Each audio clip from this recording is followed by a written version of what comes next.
Hi, everyone. My name is Rose, and we are the Code Plus team focused on using natural language processing and machine learning techniques to identify similarities in grant proposals. So what exactly is our project? We are working with Duke's Office of Research and Innovation to help them create a product that can identify connections and semantic similarities amongst grant proposals. And the reason why this is useful to them is that we're currently working with their database of over 4,500 grant proposals. So this is a lot of documents to be manually parsing through to make sure there aren't two proposals being funded that are, exactly similar. But now with our product, the office can basically limit its search to the results generated by our algorithm, which we know will really drastically increase their efficiency. So next, I'm going to pass it off to Isabel, who's going to take us back to week 1 and tell us a little bit about some of our first approaches to this project. Thank you, Rose. Our initial approach was to use the bag of words model to find similarity between grant texts. The approach is to first remove punctuations and words that give us no context, like the and. Then we extract only the nouns and verbs from the text and count how many times each word appears and compare this frequency to other texts. The downside of this model is that it ignores the structure of words in a sentence, which means we won't be able to find the semantic similarity between texts. Prince will talk about our approaches to finding semantic similarity later. Now I'll pass it on to Rodrigo, who will explain how we process and filter our files.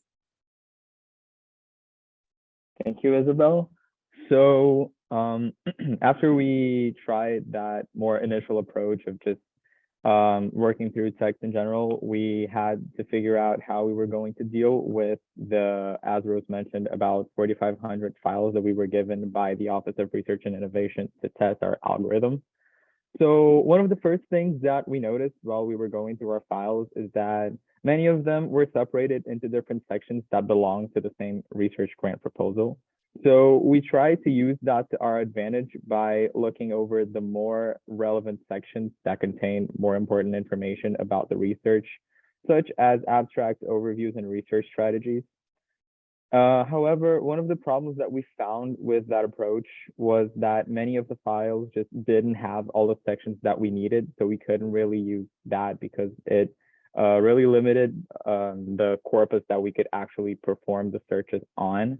So we had to dig a little bit deeper with that and look inside the text of the files to find the content that we could use.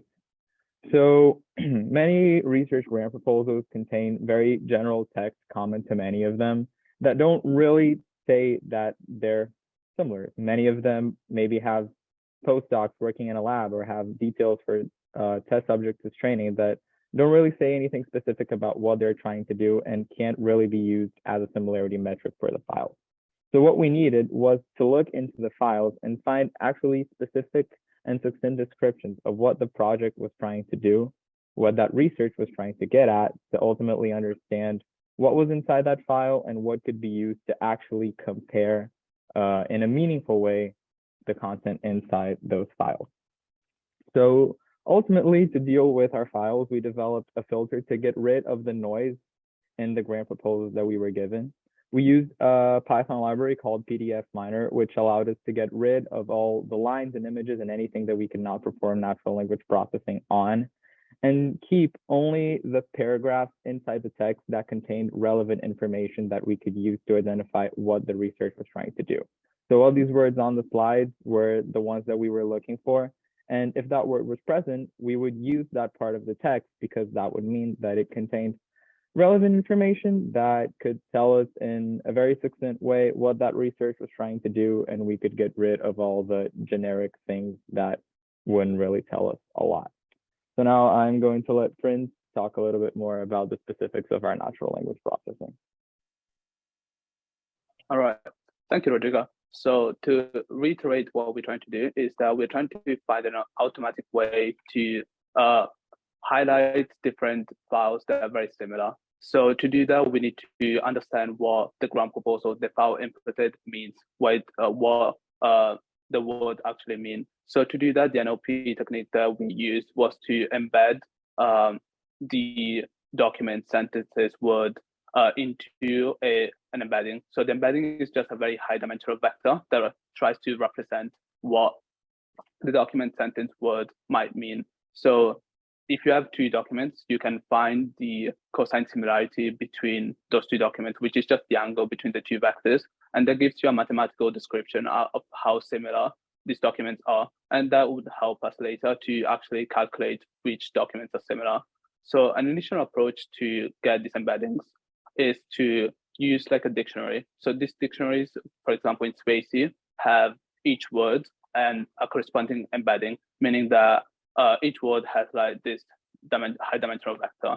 The problem with this approach is that sometimes the same word could mean different things. For example, in this sentence, I like this apple. Apple could refer to either the apple on the left, like the fruit, or it could mean the company. And if you just have one embedding for the word, then you don't know necessarily from the context what that might mean. Whereas us humans can infer the meaning from the rest of the sentence. So what the next technique that we used is a state-of-the-art NLP techniques, which are called transformers. So specifically, we looked at BERT, which was one of these transformers. What they try to do is they take the whole corpus of the text into consideration when creating this embedding. So they try to take the context of what the word, sentence, document comes in to be able to get a more meaningful representative embedding. This will allow us to get more accurate results in terms of similarity, because a more accurate embedding means that we can actually identify similar documents.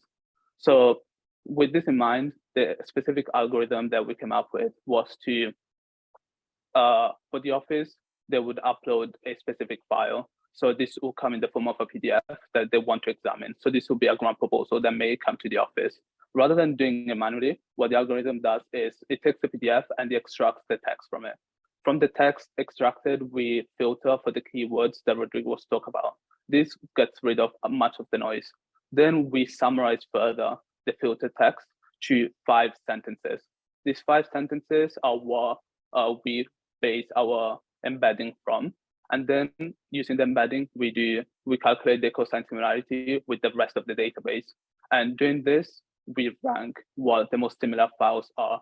And we return the most similar files to the office so they can just examine the top results. So the way that we determined which model to use was empirical, in the sense that we were given 5 pairs of ground truth, which were just files that the office deemed similar enough that they wanted them to be flagged. So we had 10 files to play with, and we created a bunch of different, the same algorithm, but we tested with a bunch of different models, and we returned, we inputted the 10 ground truth, and we saw what the top result was. If the correct pair was the top result, then it was a pass. This specific model that we chose passed all the tests and basically returned a perfect result, which is why we decided to create a front end based off this model. So now I'm gonna pass it on to Rose to talk about the front end. Yeah, so for the front end portion of our project, we're using a Jupyter extension called Voila, which basically allows our Jupyter notebooks to be converted into an interactive dashboard. So just like a high level explanation of how this works, it basically collects all of the code and output in our Jupyter cells and then converts that into HTML. But all the user interactions still have access to that underlying Jupyter kernel. So basically what this has allowed us to do is really easily package up our software and have it hosted on any kind of local server. So before we move into some video demos of our product in action, I'll just give you a little quick overview of the different sort of features of our product. The first feature we have is a database comparison that basically just allows an input grant proposal to be compared against the entire database of proposals. The second feature is a batch comparison, and that's basically where a user can upload 2 or more grant proposals and have them all compared against each other. And then the third is a flag word finder that basically the user can upload a proposal and then enter any specific words that they want that document to be scanned for. And then finally, there is a summary feature where you can upload a proposal and see a summary of it. And this is really important because it gives the user some insight into how their proposal is sort of being interpreted within the context of our algorithm. So next we'll look at a little video of our product in action. So first, you'll be able to see the home page, which has some tabs showing you all the different features, and then a little description of what each feature does. And then next, you'll also be able to see how a user is able to hit the file upload button and then enter in any sort of file from their local laptop and then submit that, and that can be run and go into the backend for whichever sort of database we're looking at. So for the database comparison, this is where the user is uploading one file and it's compared to the entire database of proposals. So as you can see, there's a little summary of the result, as well as all of the different sentence pairs from the input to the resulting document that are in common. And then there's also a little sliding scale that provides user feedback. And then finally, there's a tab to show you all of the different files associated with that resulting proposals. That might be the bibliography, the research strategy, etc. So next, we're going to look at the batch comparison, which basically allows 2 or more proposals to be uploaded and compared against each other. So again, we see that summary tab of the result, and then we can see both of the comparing files, the similarity measure, and then all of the sentence pairs for that input versus that resulting document to give a little insight into how this comparison is. And then next, we're going to look at the keyword flagging, which is where the user is uploading a proposal and then typing in, as you can see in that little box, any words that they want to be searching for, as well as some of the default words we have in our backend. And then the user can see if that word was found in the proposal, the page that that word is found on, and the actual sentence that that word is found in. And then finally, for the summary feature, the user will be able to, again, upload their proposal and then see a little generated summary from our algorithm. So with that, I will pass it off to Kwon to talk a little bit about the challenges that we've ran into. Over the course of our project, we faced several challenges, and our first challenge was needing more ground truth documents. And ground truth documents are examples of overlap from the Office of Research and Innovation, where they sent that to us, which were confirmed to be similar. And we ran that through our algorithm, and we found that we passed all the tests, all those test cases. And although the sample size was only 5, having more test ground truth documents would have been helpful for us to keep testing our algorithm, but we did pass all those test cases that we did have. Next, another challenge was not having enough text in the PDF files, where if a PDF file is too short, we won't be able to produce a meaningful summary. And similarly, having unreadable PDFs, where a PDF file may only have just images embedded, which is text and images combined together, instead of several PDF elements separate from each other. And with that, our PDF reader cannot read them. Another challenge was having inconsistent naming conventions, where a proposal may only have a proposal ID, then the proposal name, or just the name of the author of the proposal. And so having more consistent naming conventions would help us and the Office of Research and Innovation to be able to look at a proposal ID and then identify the research strategy, the letter of support, the budget, and all the various elements within a grant proposal.